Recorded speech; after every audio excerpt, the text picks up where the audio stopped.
Welcome back. As many of you know, I normally put my videos out on Fridays, but I figured I'd do a little close to midweek thing here and just spend a few minutes talking about one of my heroes, Ritchie Blackmore. As many of you might have heard, he suffered a heart attack and is currently putting all of his musical endeavors on hold. But the crazy thing about it, this heart attack apparently happened in 2023. I don't know how they did such a great job of keeping this a secret, but in the last few days, the news has broken. Blackmore's wife, Candace Knight, has been giving interviews about it. According to Knight, Blackmore, who will be 80 years old on April 14th, hard to believe that, has been told by his cardiologist not to get on an airplane. That could certainly crimp any touring plans.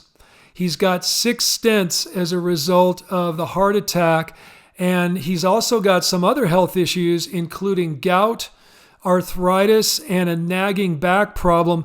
I think a lot of guitar players end up with back problems from lugging that thing around on their shoulders all those years. As far as Knight is concerned, she seems to want to see Ritchie back out there again as soon as possible. Of course, the two of them have been performing together since 1997 in a medieval/folk rock group called Blackmore's Night. She's pointed out that there are several rockers younger than Ritchie out there who have been performing in some kind of chair.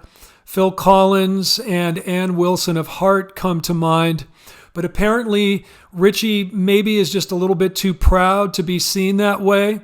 And I can totally respect that. Candace was quoted as saying, "From a fan's perspective, I would think people would just be happy to be under the same roof with him and listen to him play whatever he comes up with."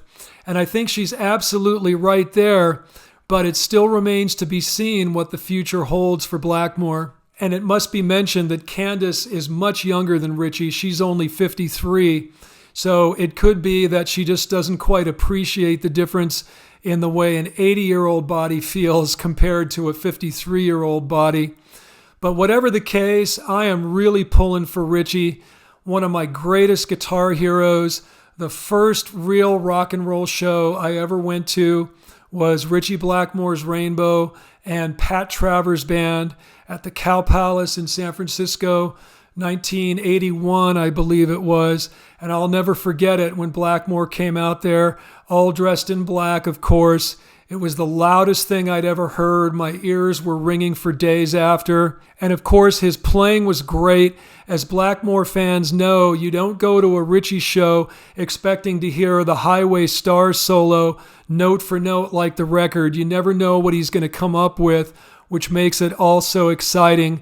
And of course, at the end of the show, he smashed that Strat up. I thought it was the coolest thing I'd ever seen. So even if it turns out that Blackmore never performs again, he has long since sealed his reputation as one of the all-time rock and roll greats, instrumental in pioneering the genre of heavy metal with Deep Purple, instrumental in creating the neoclassical guitar style, later championed by people like Uli Roth and Yngwie Malmsteen. But let's hope Ritchie can recover and give us some more. We'll see how it goes. Thanks for watching.